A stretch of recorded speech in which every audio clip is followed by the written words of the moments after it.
18절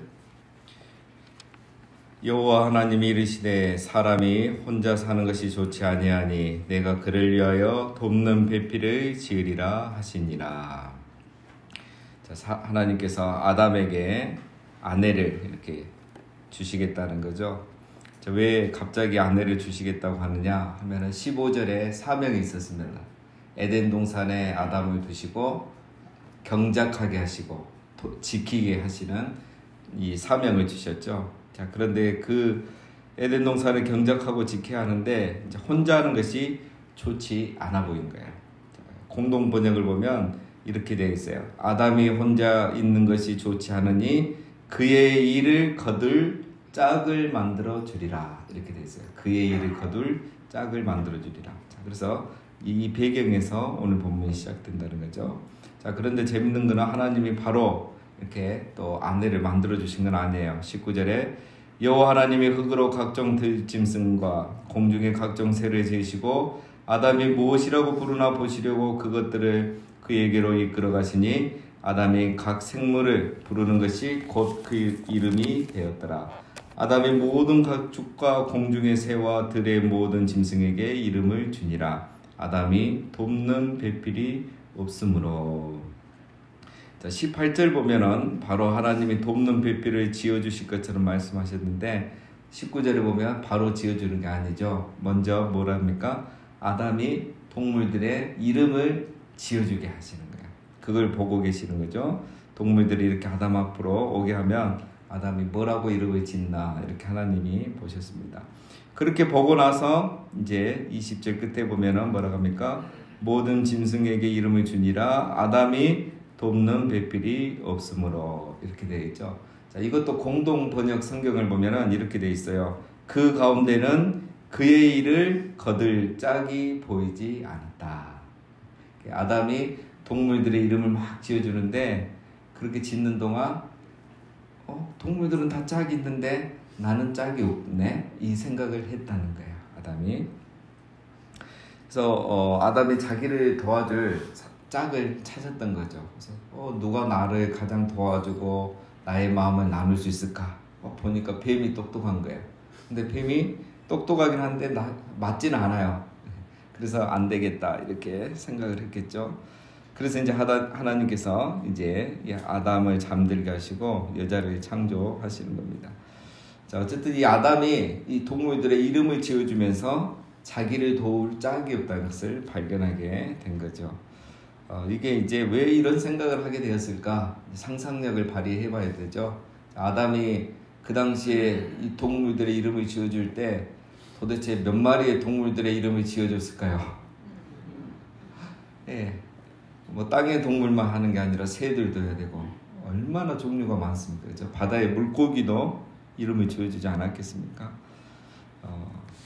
현재 우리 지구에 살고 있는 종이 약 1천만 종에서 1억만 종이라고 합니다. 그러니까 갭이 너무 크죠? 예. 뭐 1천 마리에서 2천만 종 이렇게 하면 되는데 1천만 종에서 1억만 종.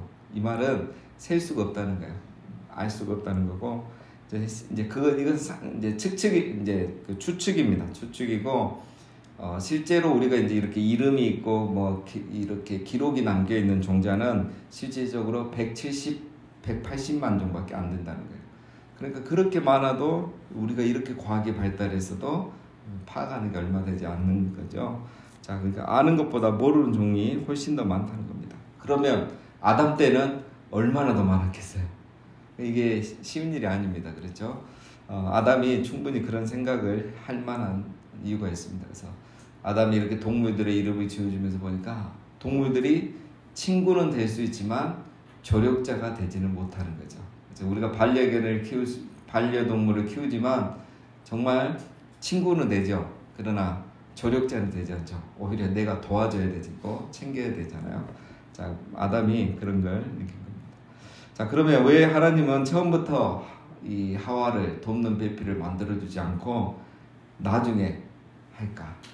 18절에 만들어야겠다고 하시고 19, 20절에서 만들지 않고 나중에 만드는 거죠. 왜 그러겠습니까? 우리가 금요일로 한번 살펴봤죠. 남자가 준비가 될 때까지 기다리신 겁니다. 그렇죠? 아담이 혼자 있는 것이 좋지 않다는 것, 그 다음에 동물들은 짝이 있는데 나는 없다는 것을 깨달을 때까지 기다리신 거예요. 그래서 이걸 깨닫게 하기 위해서 어쩌면 또 하나님이 동물들의 이름을 짓도록 이렇게 하지 않았나라고 또 생각해 볼 수 있습니다.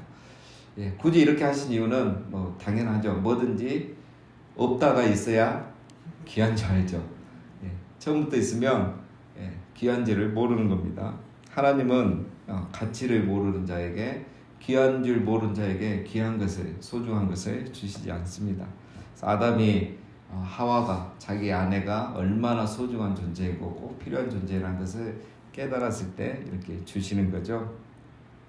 그래서 아담에게 이렇게 주실 때는 돕는 배필이라고 했습니다. 이거 중요한 단어죠. 우리가 한번 살펴봤었습니다. 돕는, 이 말이 이제 히브리어로는 에제르입니다. 에제르, 아주 좋은 단어이죠. 구약에서 이제 19번 나오는 단어인데, 이 에제르란 말은 하나님이 인간을 도와주실 때, 쓰이는 단어가 에제르예요. 그러니까 19번 중에 18번이 하나님이 주어가 돼서 사용이 되고, 이 한 번, 오늘 여기에 보면은 이제 사용이 됐어요. 여자가 남자를 도울 때 에제르, 이렇게. 자, 이게 이제 뭘 말합니까? 인간이 하나님의 도움 없이는 살 수 없듯이 남자가 여자의 도움 없이는 살 수 없다는 거예요. 남자는 여자의 도움이 있어야 살 수 있다는 거죠. 우리가 돕는다는 것 자체가 굉장히 중요한 거죠. 여러분, 돕는 거는 힘이 있는 사람이 없는 사람이 돕는 거죠. 공부를 잘하는 학생이 못하는 학생을 도와주고, 일을 잘하는 사람이 일을 못하는 사람을 도와주고, 그러니까 돕는 자가 오히려 더 이렇게 오히려 어떻게 보면 더 월등한 거죠. 그래서 돕는 배필이라 했을 때 이게 마치 남자가 뭐 더 높고 그래서 여자가 이렇게 도와주는 그런 의미는 절대 아니라 그랬죠.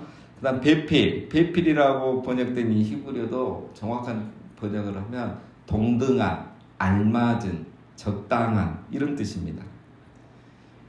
그러니까 이 하나님은 월등한 조력자이고, 피조물은 열등한 협력자이고, 여성은 완전히 동등한 반려자가 되는 거예요.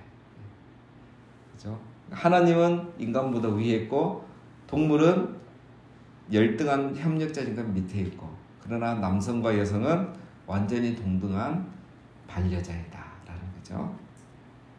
자, 이 귀한 돕는 배필을 하나님이 어떻게 창조하시느냐? 21절에 보면, 여호와 하나님이 아담을 깊이 잠들게 하시니 잠들매 그가 그 갈빗대 하나를 취하고 살로 대신 채우시고, 여호와 하나님이 아담에게 취하신 그 갈빗대로 여자를 만드시고 그를 아담에게로 이끌어 오시니. 자, 이 보면은 하나님이 천지 만물을 창조하실 때는 말씀으로 하셨고, 남자를 창조하실 때는 흙으로 하셨죠. 근데 여성을 창조할 때는 말씀도 아니고 흙도 아니고 아담을 마취시키셔서 그 갈빗대로 만드신 거죠.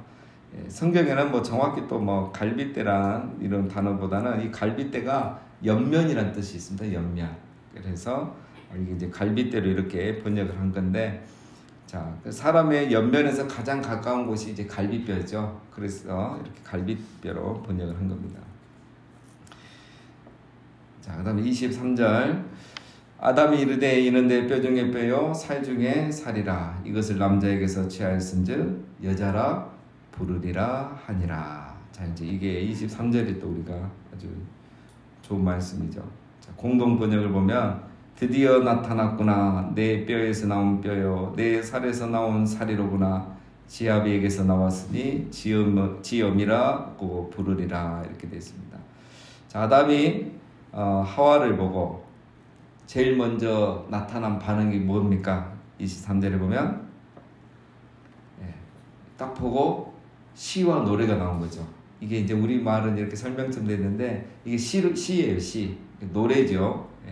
그러니까 사람이 언제 이 노래가 나옵니까? 여러분 어느 때 이렇게 막 노래가 흥얼거려지죠? 기분 좋을 때, 좋은 일이 있을 때. 그러니까 아담이 이 돕는 배필 여자를 보고 처음 하는 반응이 노래가 저절로 나온 거예요. 야, 동물을 봤을 때는 이런 반응이 없었어요. 근데 완전히 동등한 반려자를 만나고 딱 보니까 시와 노래가 저절로 나오는 겁니다. 그래서 남성은 여성을 볼 때, 남편은 아내를 볼 때 뭐가 나와야 된다? 시와 노래가 나와야 돼요. 그 남편이 성령 충만한 남편인 거예요. 아, 정말 하나님 내게 귀한 배필을 주셨구나. 자, 아담이 이렇게 시와 노래를 하면서 또 이름을 지어줍니다.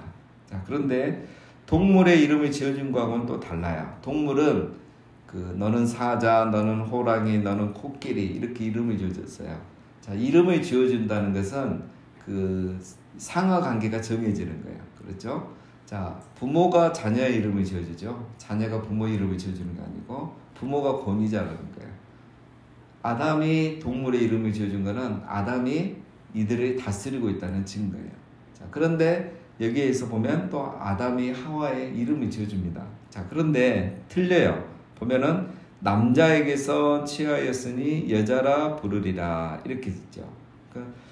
자, 남자는 히브리어로 이쉬라고 그랬죠. 여자는 히브리어로 이샤. 이쉬에서 취하였으니 이샤라 부르리라. 그렇죠. 그러니까 이게 뭐냐면 내 이름은 남자고 당신의 이름은 여자입니다. 이런 뜻이에요. 자, 그러니까 이 자체가 동물의 이름을 지어주는 것처럼 이 권위자로서 지어준 게 아니라 나는 남자고 당신은 여자고 우리는 성이 다르지만 똑같은 존재입니다. 우리는 똑같은 존재인데 성만 다릅니다. 굉장히 동등한 존재로 보는 거죠. 다른 겁니다. 동물 이름을 지어주는 거고. 그래서 아담이 선악과를 먹기 전까지는 이렇게 하와를 동등한 존재, 완전히 동등한 반려자로 이렇게 보았던 것입니다. 그래서 이게 굉장히 중요한 겁니다. 그래서 우리 남자의 최고의 복은 뭐냐? 현숙한 여인을 만나는 것. 그 다음에 여성의 최고의 복은 자기를 보는 순간 당신을 만난 것이 내게 복입니다. 이렇게 아담처럼 바로 시와 노래가 나오는 소리를 들을 수 있는 그런 남자. 이렇게 이제 제가 늘 강조합니다. 네, 이렇게 안 하더라고요. 자, 마지막 24절. 이러므로 남자가 부모를 떠나 그의 아내와 합하여 둘이 한 몸을 이룰지로다. 아담과 그의 아내 두 사람이 벌거벗었으나 부끄러워하지 아니하니라. 자, 이 말씀 이제 우리 금요기도회 때는 못 살펴봤죠. 자, 이 보면은 이제 좀 이 내용도 갑자기 생뚱맞아요. 남자 이 부부 관계를 얘기하다가 갑자기 결혼 관계를 얘기합니다. 남자가 부모를 떠나. 자, 아담과 하와에게 부모가 아직 없죠. 부모라는 개념도 없는데 벌써 부모를 떠난단 말이 나오는 거예요. 자, 그래서 이거 이제 많이 연구가 되고 있는 것이죠. 그래서 앞으로 이제 뭐 자녀를 낳으면 결혼하기 때문에 이렇게 하신 말씀이라고 우리가 생각을 해야 되겠죠. 자, 그리고 두 번째 또 우리가 질문을 할 수 있죠. 왜 남자가 부모를 떠나야 하는가? 이렇게 말했는데 사실 성경을 보면은 남자가 부모를 떠나는 경우는 거의 없습니다. 그렇죠? 다 리브가가 떠나서 왔잖아요. 다 리브가가 아내가 이렇게 떠나서 오지. 이제 남자가 떠난 경우는 있긴 있습니다. 야곱은 떠난 게 아니고 형을 피해서 도망가서 삼촌 집에 있다가 거기에서 이제 아내를 맞이한 거지. 엄밀히 말하면 부모 집을 떠난 건 아니죠. 결혼해서 떠난 건 아닙니다. 그러니까 현실을 보면은 다 이제 이렇게 여성이 떠나는 경우가 훨씬 많은데, 물론 이제 지금도 이런 나라들이 있긴 있지만, 자, 이게 왜 이렇게 말씀하는가? 이제 구약 학자 중에 그 웬함이라는 아주 유명한 학자가 있어요. 이분이 이 본문을 이렇게 해석합니다.